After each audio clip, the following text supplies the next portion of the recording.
السلام علیکم ورحمۃ اللہ وبرکاتہ۔ الحمد للہ رب العالمین، الصلاۃ والسلام علی سید الانبیاء والمرسلین، اما بعد فاعوذ باللہ من الشیطان الرجیم، بسم اللہ الرحمن الرحیم۔ ان الدین عند اللہ الاسلام۔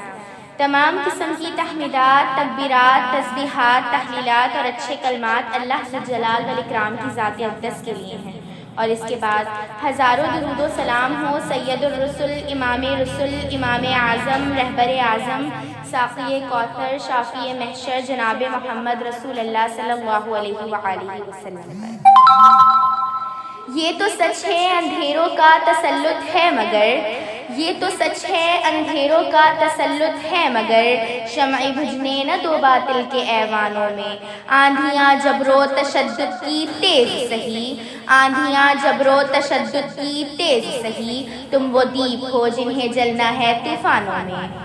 ہم مسلمان ہیں، مسلمان کا بہترین اثاثہ اس کا ایمان اور اسلام ہے۔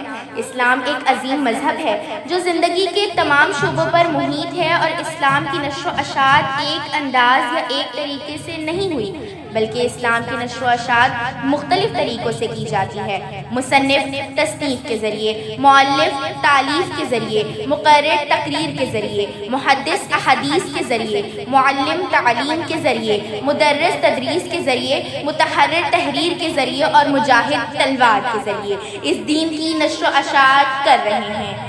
اسلام کی سربلندی کے لیے کام کر رہے ہیں، اسلام کی آبیاری کے لیے کوششیں کر رہے ہیں۔ اسلام کی نشر و اشاعت کرنے والوں نے اسلام پر اپنی استقامت کو ظاہر کیا، اسلام کو پھیلانے والوں نے ایمان کی حلاوت کو بیان کیا، اسلام کی آبیاری کرنے والوں نے بتلا دیا کہ دین اسلام عظیم فضیلت والا دین ہے، اسلام کی آبیاری کرنے والوں نے بتا دیا کہ اسلام ثابت قدمی کا نام ہے۔ سبحان اللہ، جو کہ مسلمانوں کے علاوہ کسی اور کے پاس نہیں ہے۔ عزیزان دین، دراصل کافر ہمیشہ سے ہی مسلمانوں کا دشمن رہا ہے، اور دشمن ہر صورت اپنے حریف پر قبضہ چاہتا ہے۔ کافروں کے آباء و اجداد کو ہمارے اسلاف نے ایسی مار دی کہ وہ اسے بھول نہیں پائے، اور پھر وہ نسل نوح سے اس کا انتقام لینا چاہتے ہیں۔ میدان جنگ اور میدان ثقافت دونوں میں غیر مسلم قومیں متحرک نظر آ رہی ہیں۔ کافر ہمیشہ سے جب بھی مسلمانوں کے مقابلے میں آئے تو اکثریت تعداد اور مال و زر کے نشے میں چور آئے، مگر مسلمان قلت و تعداد کے باوجود ان پر غالب آئے۔ انہیں وہ راز اسلام پر ثابت قدمی، ہمت اور استقلال نظر آیا۔ اسی ثابت قدمی جوش کردار کی مثال بتاتی چلوں کہ خلیفہ ثانی حضرت عمر بن خطاب کا دور حکومت تھا۔ دنیا کی عظیم شان سلطنت سے ٹکرانے کا وقت آیا۔ مسلمان اپنی تیاریوں میں مصروف تھے، اور ادھر سردار ان کفار جنگ جیتنے والوں کے منصوبے بنا رہے تھے۔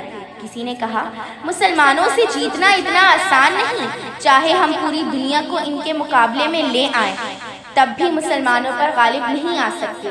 سو ایک کام کیا جائے جس سے شاید ہم مسلمانوں پر غالب آ جائیں اور مسلمانوں کے ایمان کمزور پڑ جائیں۔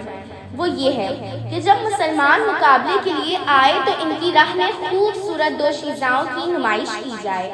یہ خبر حضرت عمر فاروق رضی اللہ تعالی عنہ تک پہنچ گئی۔ عزیزان دین، تو حضرت عمر فاروق رضی اللہ تعالی عنہ نے مجاہدین سے خطاب کر کے کیا کہا؟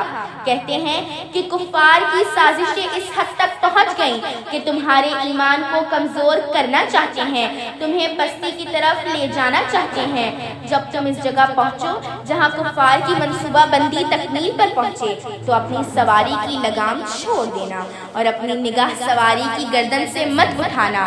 سبحان اللہ، مسلمان اپنی امیر المومنین کی اطاعت کرتے ہوئے ان راستوں سے بھی گزر گئے جہاں مسلمانوں کے ایمان کو کمزور کرنے کی سازشیں تکمیل کو پہنچتی ناکام ہوتی نظر آئیں۔ اس کو کہتے ہیں ہمت اور استقلال، جس نے پوری دنیا میں اس کی مثال قائم کر دی۔ اس پر کفار نے ٹھان لی کہ ہم ہتھیاروں کے ساتھ بھی لڑیں گے۔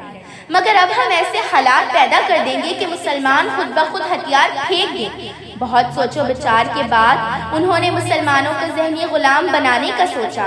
اس سوچ کا عملی جامہ پہنانے کا موقع آیا اس دور میں، سو انہوں نے ذرائع ابلاغ پر قبضہ جمایا اور ایسے جال پھینکے جس میں ڈالر کی چمک اور زلفوں کی مہک تھی۔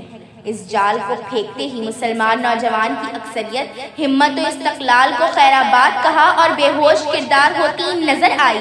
امام اپنے تصیبہ نے کیا خوب کہا، جب تم کفار کو عروج پر دیکھو تو جان لو کہ انہوں نے ضرور مسلمانوں والی صفات اپنا لی، اور جب تم دیکھو کہ مسلمان ذلت و پستی میں ہیں تو انہوں نے ضرور کفار کی بری خصلتوں کو اپنا لیا۔ کیا خوب کہا ہے، وضع میں تم ہو نصارہ تمدن میں ہنود، وضع میں تم ہو نصارہ تمدن میں ہنود، یہ وہ مسلمان ہیں جنہیں دیکھ کر شرمائے یہود۔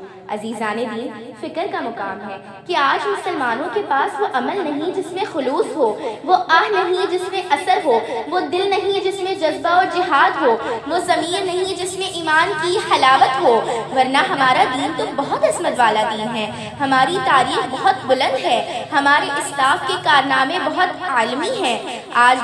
آج بھی فلسطین کی آہ و فضا میں صلاح الدین ایوبی کا نام ہے، آج بھی روم و ایران کو زیر زبر کرنے والے عمر بن خطاب کی طرز حکومت کو پسند کیا جاتا ہے۔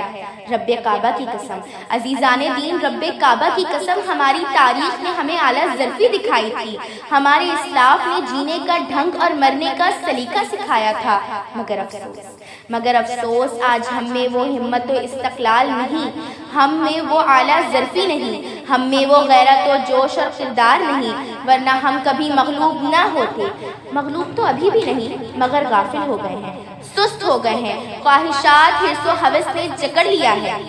آخر میں ایک شعر کہوں گی کہ میری زندگی کا مقصد تیرے دین کی سرفرازی، میری زندگی کا مقصد تیرے دین کی سرفرازی، میں اسی لیے مسلمان، میں اسی لیے نمازی۔